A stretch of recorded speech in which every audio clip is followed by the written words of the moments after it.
Hi guys, welcome back to my YouTube channel. My name is Tessie. Today we'll be learning how to make this beautiful underbust corset.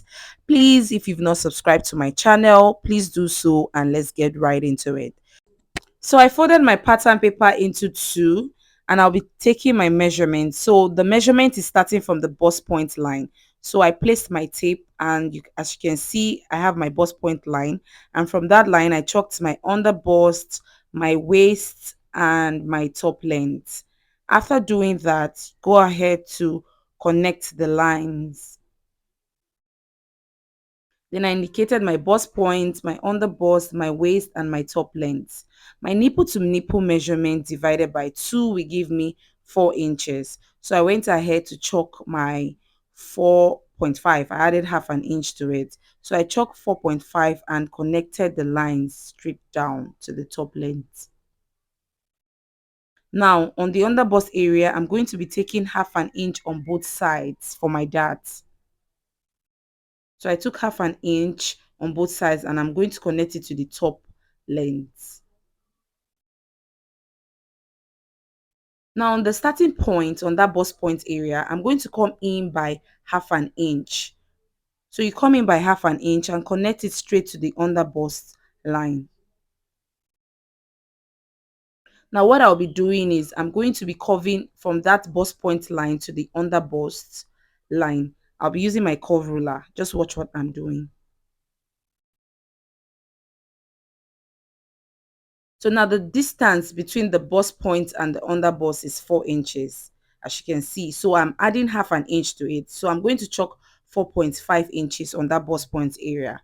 Then I'm going to connect from the bust point to the under bust using my curve ruler.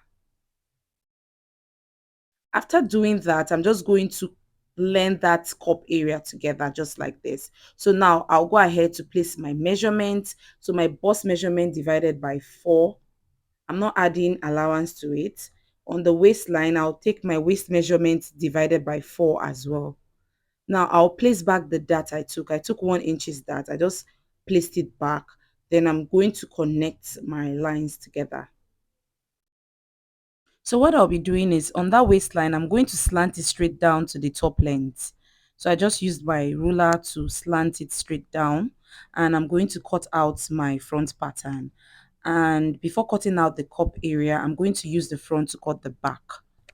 So for the back, I folded my pattern paper into two and I won't be adding loop at the back area. I'll be adding the loop on the front area, and also I won't be adding a bust on that back area. So what I'll do is fold the bust on that front area, place it on the back, and I'm just going to trace it out.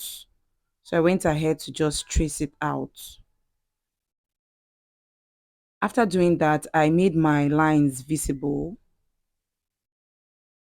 Then I'll take my nipple to nipple measurement divided by 2. I added half an inch to it. So I'm just going to chalk 4.5 on that line and I'm going to connect it straight up. So now for my dart, I'll be taking half an inch on both sides on the waistline. So I went in by half an inch and I'm just going to connect it straight up to the bust line. So after doing that, we are done with the back pattern. So I'll go ahead to cut out my back pattern. So now for the front area, I'm just going to take out the cup area and also take out the darts.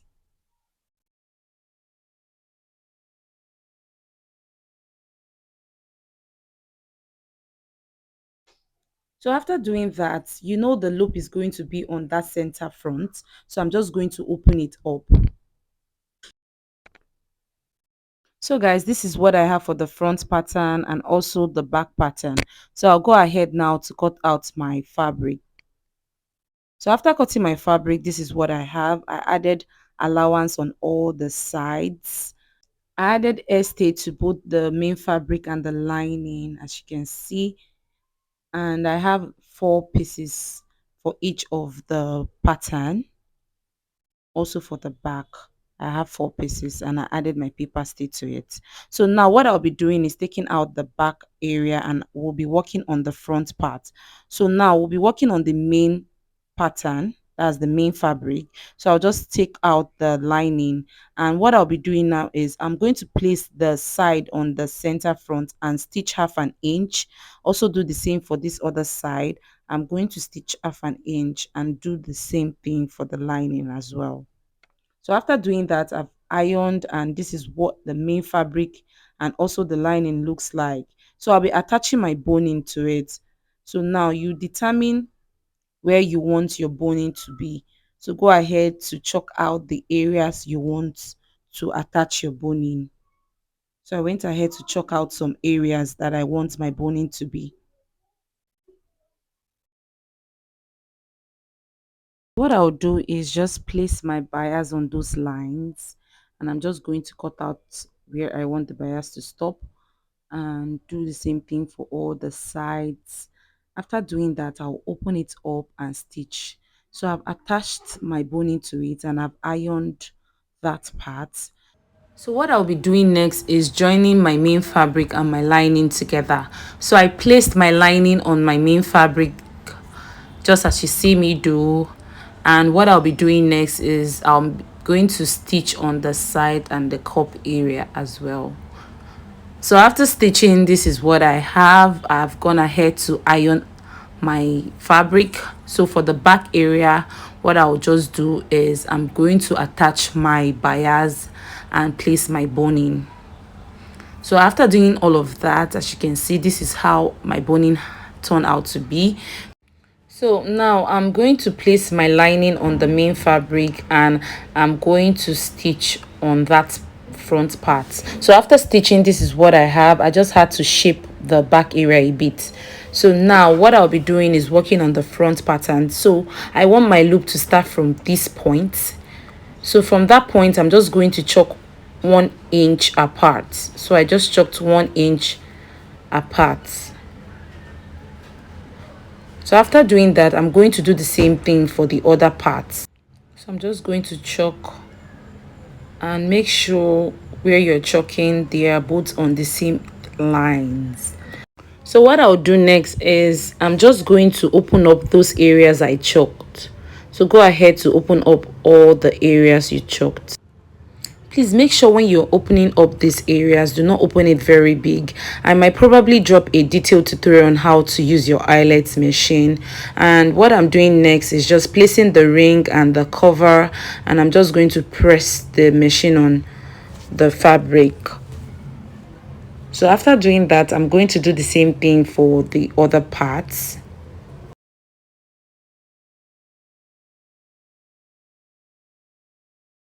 So after doing all of that, this is what it looks like, as you can see. So what I'll be doing next is I'm just going to use bias to pipe the down part of my fabric. So I'm going to be piping it from the back area. So I placed my bias on the back, and I'm just going to turn it over to the front. So after doing all of that, this is what it looks like, as you can see. So what I'll be doing next is joining the both together. So I placed my front on the back pattern, and I'm just going to shape out my measurements. So guys, after sewing, this is what it looks like. As you can see, my underbust corset is ready, and that is the back view. Hope this tutorial was helpful. Please do not forget to like, share, and subscribe to my channel for more videos, and make sure to turn on your notification bell. Bye.